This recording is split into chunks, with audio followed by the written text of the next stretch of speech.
दोस्तों जरा एक सेकंड के लिए आंखें बंद कीजिए और इमेजिन कीजिए आप एक ऐसे आइलैंड पर है जहां दूर दूर तक कोई इंसान नहीं है, ना कोई बात करने वाला ना कोई सुनने वाला, सिर्फ समंदर की लहरें और घना जंगल। एक दिन गुजरा ठीक है, एक हफ्ता गुजरा शायद बर्दाश्त हो जाए, लेकिन क्या हो अगर आपको वहां 4 साल 4 महीने तक बिल्कुल अकेला रहना पड़े। हम सब ने हॉलीवुड मूवीज में सर्वाइवल स्टोरीज देखी है, लेकिन आज मैं आपको जिस शख्स की कहानी सुनाने जा रहा हूँ उसने ये नरक असलियत में जिया है। ये कहानी उस आदमी की है जिसने दुनिया को बताया कि अकेलापन मौत से भी ज्यादा खौफनाक हो सकता है। ये कहानी है असली रॉबिन्सन क्रूसो अलेक्जेंडर सेलक्रिक की। नमस्कार दोस्तों, आज के एपिसोड में हम चलेंगे 17th सेंचुरी के उस दौर में जहां एक गलती की सजा 52 महीनों की कैद थी।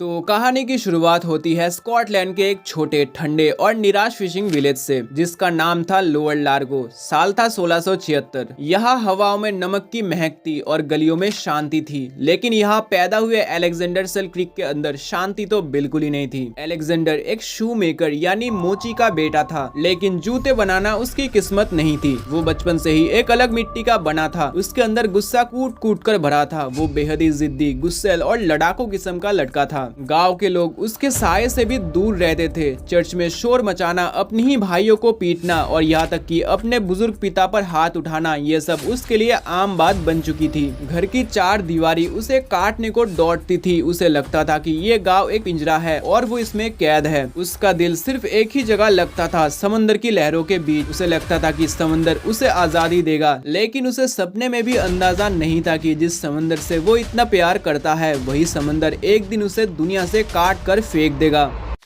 जवान होते ही अलेक्जेंडर ने घर छोड़ दिया। वो भाग गया और बन गया एक प्राइवेटर। अब दोस्तों यह एक बात समझना जरूरी है, प्राइवेटर्स कोई आम चोर उचक्के नहीं थे। ये वो जमाना था जब इंग्लैंड और स्पेन के बीच भयंकर जंग चल रही थी। प्राइवेटर्स वो सेलर्स होते थे जिन्हें इंग्लैंड की रानी और गवर्नमेंट लाइसेंस देती थी कि जाओ और दुश्मन स्पेन के जहाजों को लूटो, यानी ये एक तरह की कानूनी डकैती थी। साल 1703 में अलेक्जेंडर ने विलियम डैम्पियर के मशहूर एक्सपीडिशन को ज्वाइन किया। वो जिस जहाज पर सवार हुआ उसका नाम था चिंकपोर्ट्स और यहाँ से शुरू हुई वो बदकिस्मती जो उसे उस आइलैंड तक ले जाने वाली थी। उस जमाने के पायरेट शिप्स मूवीज जैसे साफ सुथरे नहीं होते थे। वो लकड़ी के तैरते हुए नरक होते थे। इमेजिन कीजिए एक लकड़ी का जहाज जो महीनों से पानी में है, उसमें गंदगी है, बदबू है, खाना सड़ चुका है, पानी में कीड़े तैर रहे हैं। बड़े बड़े चूहे क्रू के साथ सोते थे, उनका खाना खाते थे। बीमारी फैल रही थी, स्कर्वी नाम की बीमारी से सेलर्स मर रहे थे। लेकिन अलेक्जेंडर के लिए सबसे बड़ी मुसीबत कुछ और थी। उसकी मुसीबत था उसके जहाज का कैप्टन थॉमस स्टार्डलिंग। कैप्टन स्टार्डलिंग एक निहायत ही घमंडी और क्रूर इंसान था। अलेक्जेंडर जो कि जहाज का सेलिंग मास्टर था, वो जहाज की टेक्निकल चीजों को समझता था। उन्होंने नोटिस किया कि पिछले कई महीनों की लड़ाई और तूफान की वजह से उनका जहाज चिंकपोर्ट्स अब अंदर से खोखला हो चुका है। लकड़ियां गल चुकी थी, बॉटम में होल्स हो गए थे। दोनों के बीच रोजाना झगड़े होते थे। अलेक्जेंडर कहता कैप्टन हमें शिप रिपेयर करनी होगी वरना हम सब मारे जाएंगे, और कैप्टन कहता तुम सिर्फ बगावत फैलाना चाहते हो, चुप रहो। घूमते घूमते सितंबर 1704 में उनका जहाज चिली के कोस्ट से दूर साउथ पैसिफिक ओशन में मासा टिएरा नाम के एक वीरान आइलैंड पर पानी लेने रुका। ये वो आखिरी मौका था जब अलेक्जेंडर अपनी किस्मत बदल सकता था। आइलैंड पर रुकते ही अलेक्जेंडर ने शिप का इंस्पेक्शन किया। उसने देखा कि शिप की हालत किसी कॉफिन जैसी है। अगर ये शिप वापस समंदर में गई तो इसका डूबना तय है। शिप के डिक पर खड़े होकर सारे क्रू के सामने अलेक्जेंडर और कैप्टन स्टार्डलिंग के बीच एक भयंकर बहस हुई। अलेक्जेंडर ने गुस्से में आकर वो बात कह दी जो शायद उसे नहीं कहनी चाहिए थी। ये अलेक्जेंडर की जिंदगी की सबसे बड़ी भूल थी। अलेक्जेंडर को लगा था कि कैप्टन डर जाएगा या बाकी क्रू मेंबर्स उसका साथ देंगे, लेकिन वहाँ सन्नाटा छा गया। कैप्टन स्टार्डलिंग के चेहरे पर एक शैतानी मुस्कान आई। उसने तुरंत कहा ठीक है, जैसी तुम्हारी मर्जी। अलेक्जेंडर का घमंड उसे रोक गया। वो अपनी बात से पीछे नहीं हट पाया। उसे एक छोटी बोट में बैठाया गया और आइलैंड के किनारे छोड़ दिया गया। उसके साथ एक ट्रंक रखा गया जिसमें कुछ बेसिक चीजें थी, कुछ कपड़े, एक पिस्तौल, थोड़ा गन पाउडर, एक कुल्हाड़ी, एक नाइफ, नेविगेशन टूल्स और एक बाइबल। लेकिन दोस्तों असली दर्द अब शुरू होता है। जैसे ही वो छोटी बोट वापस शिप के तरफ जाने लगी, अलेक्जेंडर का गुस्सा अचानक डर में बदल गया। उसका दिमाग ठंडा हुआ और उसे रियलिटी हिट हुई। उसने कहा कि मैं क्या कर रहा हूँ, मैं यहाँ अकेला मर जाऊंगा।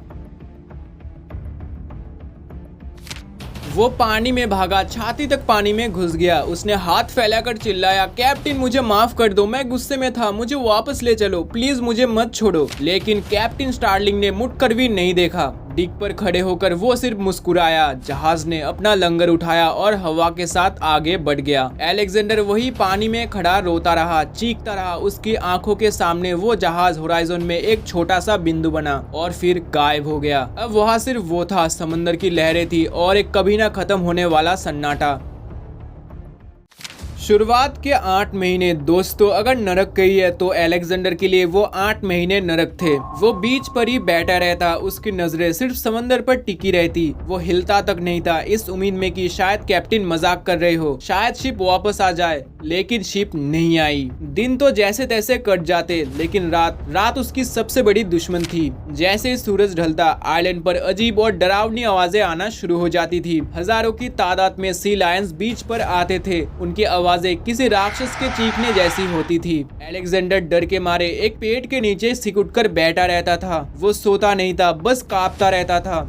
भूख उसे अंदर से खा रही थी, लेकिन डर इतना था कि वो आग भी नहीं जलाता था। उसे लगता था कि अगर दुश्मन स्पेनिश शिप ने धुआं देख लिया तो वो उसे मार देंगे। वो सिर्फ कच्चे केकड़े और सेलफिश खाता था, जिससे उसका पेट हमेशा खराब रहता था। इस वक्त तक अलेक्जेंडर का दिमागी संतुलन बिगड़ने लगा था। इंसान एक सोशल एनिमल है, हम बिना बात किए नहीं रह सकते। जब अलेक्जेंडर को कोई बात करने वाला नहीं मिला तो वो खामोशी उसे काटने लगी। वो घंटों हवा से बातें करता, कभी जोर जोर से चिल्लाता, कभी रोता, कभी हंसता। उसने कई बार अपनी पिस्तौल निकाली, अपनी कनपट्टी पर रखी और सोचा कि ये किस्सा यही खत्म कर दे। इसके लिए जीना है और क्यों जीना है। लेकिन शायद ऊपर वाले को कुछ और ही मंजूर था। जब वो टूटने की कगार पर था तब उसने अपनी बाइबल खोली और वहां से उसे वो ताकत मिली जिसने उसे मरने से बचा लिया। करीब 1 साल बाद अलेक्जेंडर ने फैसला किया, मैं यहाँ घुट घुट कर नहीं मरूंगा, मैं जीऊंगा। बीच पर सी लायंस का खतरा बढ़ गया था और उनकी आवाजें उसे पागल बना रही थी। इसलिए उसने एक बड़ा कदम उठाया। वो बीच छोड़कर आइलैंड के अंदर घने जंगलों और पहाड़ों की तरफ चला गया और ये डिसीजन उसकी लाइफ का टर्निंग पॉइंट साबित हुआ। वहाँ उसे खजाना मिला, सोना चांदी नहीं बल्कि खाना। वहाँ जंगली बकरियां थी। ये वो बकरियां थी जो दशकों पहले पुराने सेलर्स यहाँ छोड़ गए थे ताकि फ्यूचर में खाना मिल सके। अब अलेक्जेंडर ने नई दुनिया बसाना शुरू की। उसने लकड़ियाँ और घास फूस से 2 झोपड़ियाँ बनाई। एक झोपड़ी उसका किचन थी जहाँ वो शिकार पकाता था और दूसरी झोपड़ी उसका बेडरूम और चर्च थी जहाँ वो सोता था और बाइबल पढ़ता था। धीरे धीरे उसका डर खत्म होने लगा और जब उसका गन पाउडर भी खत्म हो गया तो उसने हार नहीं मानी। वो पहाड़ों पर नंगे पैर इतनी तेज दौड़ने की प्रैक्टिस करने लगा कि वो दौड़ती हुई बकरी को अपने हाथों से पकड़ लेता था। सोचिए, एक इंसान जो बकरी से तेज दौड़ रहा है, उसके पैरों की चमड़ी जूतों से ज्यादा सख्त हो गई थी। उसे अब जूतों की कोई जरूरत नहीं थी। जब कपड़े फट गए तो उसने बचपन में अपने पिता को याद किया। उसने एक पुरानी कील को पत्थर पर घिस घिस कर सुई बनाई और बकरी की खाल से अपने लिए कोट पैंट और टोपी सिली। अब वो एक इंसान कम और एक जंगली राजा ज्यादा लगता था। लेकिन इस कहानी का सबसे प्यारा हिस्सा अभी आना बाकी है। रात को बड़े बड़े चूहे आते थे और सोते हुए अलेक्जेंडर के पैर कुतराते थे। इससे बचने के लिए अलेक्जेंडर ने जंगली बिल्लियों को पालना शुरू किया। वो उन्हें बकरी का दूध और मांस देता। धीरे धीरे वो बिल्लियां उसकी दोस्त बन गई। रात को वो उन्हीं बिल्लियों के बीच सोता था। वो उसकी रक्षा करती थी। वो अकेला जरूर था पर अब वो तन्हा नहीं था। वो अपनी बकरियों और बिल्लियों के साथ डांस करता, उन्हें कहानियां सुनाता और बाइबल के भजन गाता। उसने उस आइलैंड को जीत लिया था। ऐसा नहीं था कि 4 सालों में वहाँ कोई नहीं आया। 2 बार जहाज आए, लेकिन बदकिस्मती देखिए, वो दुश्मन स्पेनिश शिप थी। अगर वो पकड़ा जाता तो उसे स्लेब बना दिया जाता या मार दिया जाता। एक बार तो वो मौत के मुंह से बाल बाल बचा। कुछ स्पेनिश सेलर्स पानी लेने के लिए जंगल में उतरे और उन्होंने अलेक्जेंडर को देख लिया। वो गोलियां चलाते हुए उसके पीछे भागे। अलेक्जेंडर जान बचाकर भागा और एक घने पेड़ के ऊपर चढ़ गया और पत्तों में छुप गया। वो सेलर्स ठीक उस पेड़ के नीचे आकर खड़े हुए। उन्होंने वहाँ आराम किया, आपस में बातें की और वहाँ पेशाब भी किया। अलेक्जेंडर ऊपर सांस रोके बैठा रहा। अगर एक हल्की सी चीख भी आती या कोई हरकत होती तो खेल वही खत्म था। सोचिए, 4 साल बाद कोई इंसान दिखा, लेकिन वो भी जान के दुश्मन। खैर, किस्मत ने साथ दिया और वो लोग चले गए। आखिरकार वो दिन आया जिसका इंतजार 52 महीनों से था। 2 फरवरी 1709 अलेक्जेंडर ने दूर होराइजन पर एक जहाज देखा। इस बार ये स्पेनिश शिप नहीं थी, ये एक इंग्लिश जहाज था जिसका नाम था द ड्यूक। और किस्मत का खेल देखिए, इस शिप का पायलट वही पुराना विलियम डेम्पायर था जिसके साथ अलेक्जेंडर ने अपना सफर शुरू किया था। जब क्रू मेंबर्स आइलैंड पर उतरे तो उन्हें वहाँ कोई सभ्य इंसान नहीं मिला। उन्हें मिला एक जंगली प्राणी, एक आदमी जो जानवर की खाल में लिपटा था, जिसकी दाढ़ी उसकी छाती तक थी और जो बोलना तक भूल चुका था। वो शब्द नहीं बोल पा रहा था, बस अजीब आवाजें निकाल रहा था। उसकी भाषा गायब हो चुकी थी। कैप्टन वुड्स रॉजर्स ने जब अलेक्जेंडर की सर्वाइवल स्किल्स देखी, कैसे वो पहाड़ों पर दौड़ता है, कैसे उसने अपना घर बनाया है, तो वो दंग रह गए। उन्होंने अलेक्जेंडर को गवर्नर ऑफ द आइलैंड कहा। अलेक्जेंडर ने उस दिन कई बकरियां पकड़कर क्रू की दावत की। क्रू वाले ये देखकर हैरान थे कि ये आदमी शारीरिक और दिमागी तौर पर उन सबसे ज्यादा फिट था। कैप्टन ने उसे तुरंत शिप पर एक हाई रैंक जॉब ऑफर की। अब यहाँ पर एक सवाल आता है, उस कैप्टन स्टार्लिंग का क्या हुआ जिसने अलेक्जेंडर को मरने के लिए छोड़ा था? दोस्तों, कर्मा सब हिसाब बराबर करता है। अलेक्जेंडर का डर सच निकला था। जिस चिंकपोर्ट जहाज से वो उतरा था वो वाकई में कमजोर था। कुछ ही दिनों बाद वो जहाज समंदर में डूब गया। कैप्टन स्टार्लिंग और उसके बचे हुए साथी पकड़े गए और उन्हें सालों तक स्पेन की जेल में सड़ना पड़ा, भूखे और प्यासे। मतलब अलेक्जेंडर का उस दिन शिप से उतरना ही उसकी जिंदगी का सबसे सही डिसीजन था। अगर वो उस शिप पर रुकता तो वो पक्का मारा जाता। उसकी जिद और गुस्से ने उसकी जान बचा ली थी।